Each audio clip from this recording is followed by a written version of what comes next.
guys, it's been a long time since I posted my last video. I'm pretty sure it's been like a year, and I've just been exhausted with college, and obviously I'm in my new dorm now because I'm on to my third year. So I just haven't been posting, and I was like, okay, no, like I need to post. Like I got the inspiration from my sister, and I was like, okay, I'm just gonna post something, whatever it is, and hopefully I actually posted on YouTube. But basically this YouTube video for today is gonna be me dissecting or talking about the books that I've read and just what I liked about it. Just ignore my nose as well.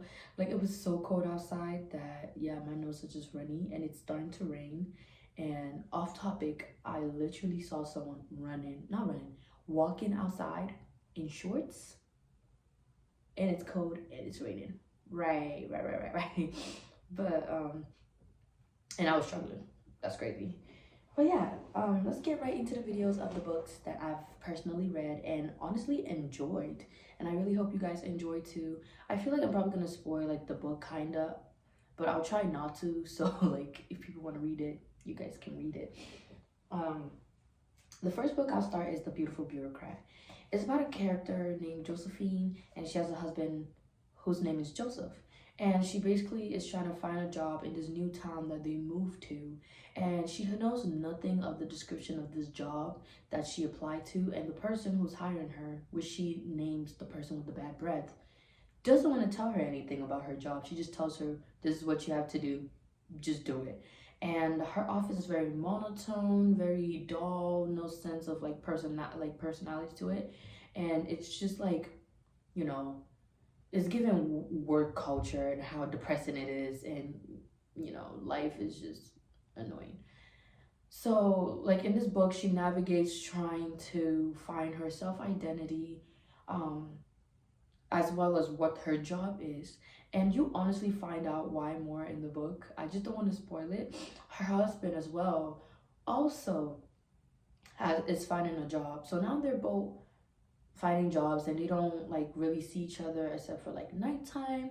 And he also can't tell her what his job is per se, but I'm pretty sure she's able to tell him what her job is. I don't really remember that much, but this book definitely just navigates work culture and like ethics and right from wrong and consequences. And there's so many plot twists in this book that actually has you like, oh my god. And in this book I have I have highlights. I'm trying to show you, like I highlighted, I like wrote in this book. I'll show like an up more closer of my notes, but it's not really long. I'm trying to figure out how many chapters there are, because I feel like it's like maybe 30 something. There are 30, I want to say 38 chapters. Yes, 38 chapters. It's not a hard book to read. It's very simple, straightforward, and it keeps you hooked because you're like, oh my god, like what? And obviously because of all the people she meets along the way, it just keeps you wanting to know more about her character, how she finds her sense of self, and as well the people around her who's helping shape her brain and her perspective. And it's very interesting. Then we realize we are human at the end of the day, and our perspective can change because of our environment. It's very cool to see that in this book. But yeah, that's The Beautiful Bureaucrat, and it's by Helen Phillips. I feel like I keep forgetting to say who it's by, or I might forget to say who it's by. The next book I have is The Convenience Store Woman by Sayaka Murata. I honestly got this book because of a class I read. A class that I took. It was actually really beautiful, but I've always wanted to read it. So the fact that I got the opportunity to read this book was fantastic. Same with The Beautiful Bureaucrat. I got this book from a class that I needed to take in college. And then I ended up just liking it. I was like, oh my god. So yeah, I mostly like literature type of books. And dystopians. But this book is basically about Kiko, who is defining oddball 36-year-old woman And she has worked in a dead-end job as a convenience store cashier in Tokyo for half her life. And so she lives alone, has never been in a romantic relationship or even had sexual intercourse. And she's perfectly happy with all of it. Written in plain spoken prose, the slim volume focuses on a character who, in many ways, personifies a demographic panic in Japan. So, yes, she just basically goes through a self journey of telling us what society deems a person or a woman should be, should do, and should have by a certain age. How she should have a normal working job, how she should have a family, how she should have kids, how she should do this, do that, and it's like very exhausting. But Kiko personally does not care. She doesn't care about all of that, and I'm pretty sure she's neurodivergent character is what I would like to say, because she just embodies that personification, or I'll just say character because I feel like that's wrong. But yes, she's such an amazing character because I truly believe that if that's not something you want to do, don't do it. Be happy in what you do. If you end up trying things and you find that it's not for you, that's fine. It's all about like self-discovery. But from set in stone, Kiko, she already knows that's not her. That's not her life. That's not what she wants to do. She's perfectly content with what she has. But she goes through this many adventures, or I'll say journeys, just because she's like I don't care, why not, let me just see what everyone is talking about. And it's so interesting to see, because this is like a person you read and you're like, oh my god, is this journey gonna change her personality? Is this journey gonna change her mindset? And it's like, if it does, is she gonna be happy with this journey that she takes? So basically it just leaves you like, as you're reading it, it has you like thinking with her as well. And you also get to see her perspectives as well as other characters' perspective. I do in fact have a character I do in fact have a character I don't like in this book. He was very annoying, but you know what, he did his job as the character that he was meant to do. So like very annoying is what I can say. But I really like this book, and I feel like everybody should honestly read this book because it's just like very interesting to see people's perspective, even if you can't relate to that perspective. And again, work culture as well, because you get to see how people treat her in her workplace when she ends up acting normal. So it's like very interesting to see. And mind you, the normal I'm talking about is quote unquote their normal. You just have to read it to see what I'm talking about. I don't want to spoil it so much, but it's a very interesting book. I really like this book, and the ending is very worth it. The plot twist that happens, I don't even know if it's a plot twist, but like the ending is just very satisfying. Is all I can say. Well, for me, anyways. But I like this book very much, and yeah. And now I'm gonna move on to the new books that I started reading. I personally bought these books to read, and I actually started the book, but then I got irritated by something that happened in the book of a character I liked, and so I stopped reading the book last year. And then this year I was like, no, like actually let me finish this book, just because I can't just keep putting it to the side. I got the book The Scythe, and it's basically about a world of no hunger, no disease, no war, or no misery. And this is by the author Neil Shutterman. And basically it's just like humanity has conquered all of those things, and even conquered death.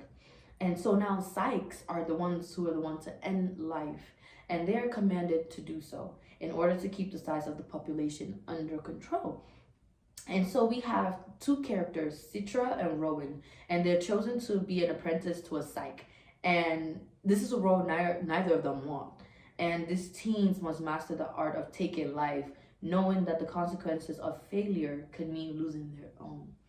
They learn living in a perfect world comes only with a heavy price. And this book is very interesting because the way they talk about our society, basically regular human society, to them is such a foreign concept. And to me, I'm just like, when did I become the ancestors? It's kind of very disoriented or like dissociative, because I'm like, this is an out of body experience. Like, what? It's like I'm just a spirit just floating and they're talking about me, and I'm like, guys, is this play about us? But I really like this book, and I would say, like, definitely give it a try. I really like my dystopian books, so this is one of the books that really grabs me. And you get to see how these psychs get to kill human beings the way they want to kill human beings, according to their perspective, their belief, their own way of doing it. And every psych is different. And obviously, when they teach an apprentice, yes, they teach them the way they do it, but it doesn't mean that you have to follow the way they do it. It's just telling them and teaching them that's what works for me, find what works for you. But in the meantime, we're gonna go according to how I do it until you find what you like. However, there is an evil character in the book, and oh my god, he's so annoying. But I don't want to spoil, but let's just say something happens, then the two apprentices get separated, and now the plot starts. And I just really like the book, and I'm almost, I think there's 40 chapter like on the dot, unless there's like actually not 40 chapters. There is 40 chapters, I was right. And I'm in chapter 22, so I'm almost there, guys. Patience. I feel like I'm gonna mostly finish this book in the summer than right now, because I'm really busy with finals about to come up, so like I really don't even have time for this. But I am in chapter 22. And also I would like to say that the site basically kind of embodies, or tries to embodies, the opposite of Christianity, if that makes sense. Because I actually have a picture, I don't remember what chapter it was, but I do have a picture, I'll show it up, of where they're like following the 10 commandments, but not exact as the 10 commandments. And instead of thou shalt not kill, it's thou shalt kill. I really found, oh, I actually found it. I actually don't even know what chapter. It's before the beginning of chapter 6. It goes, thou shalt kill with no bias, bigotry or malice, aforethought. Thou shalt grant annum of immunity to the beloved of those who accept your coming, and to anyone else you deem worthy. And I'll stop there because I want y'all to read the rest if you decide to read it on your own. I really think it's very fascinating when I'm looking at the commandments they have to follow in order to kill a human being, to take the life. And honestly, when you read the commandments, it doesn't really sound too harsh, but it might sound harsh. But when you read the action of them doing it, it's a lot better than what you think is going on.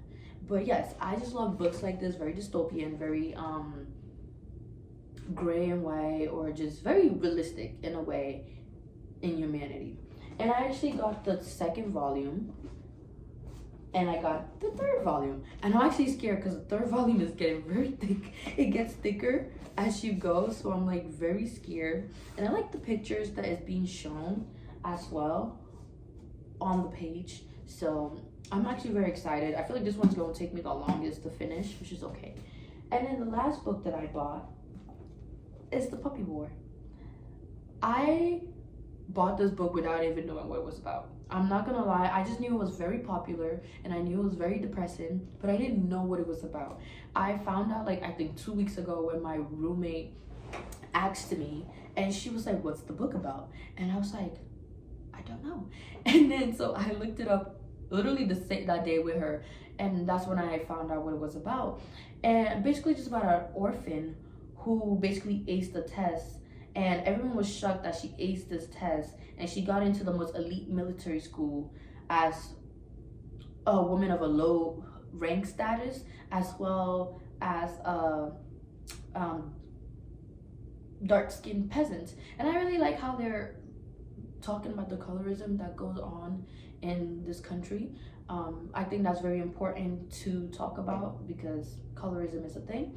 And also her being an orphan slash peasant is why everyone doesn't respect her, you know?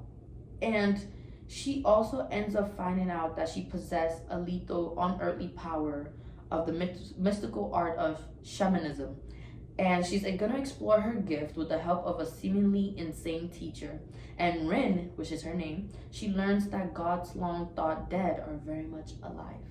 And basically, the Empire is at peace. The Federation of Mugen, sorry if I pronounced that wrong, still lurks across a narrow sea. However, the Federation occupied Nikan for decades after the First Puppy War, and only barely lost the continent in the second. And while most people calmly go about their life, a few are aware that a third Puppy War is just a spark away. And basically, just from that, I got hooked. I'm just like, okay, this is fascinating. I am actually very excited for this book, very excited to cry and just brace myself, honestly, because when I found out like what's included in this book and what to expect, I would just say expect violence, expect sexual assault, just expect everything in this book. And I didn't know that, but I'm just ready to expect that. And I've also read other books as well that contains violence as well. I don't really handle them well. I very much just shrivel myself, and it's kind of hard for me to read it. So I'm actually really like trying to brace myself when I get to that book.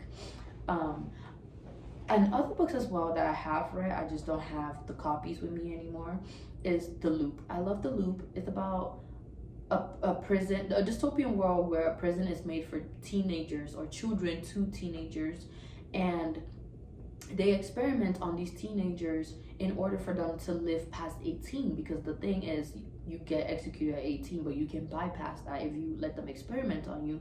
But these kids don't really know the extent of these experimentations, and this experimentation are going to be used in the real world to keep the world utopian, but it's not utopian because people's children are in jail, and they're literally going to jail for the most stupidest reasons too.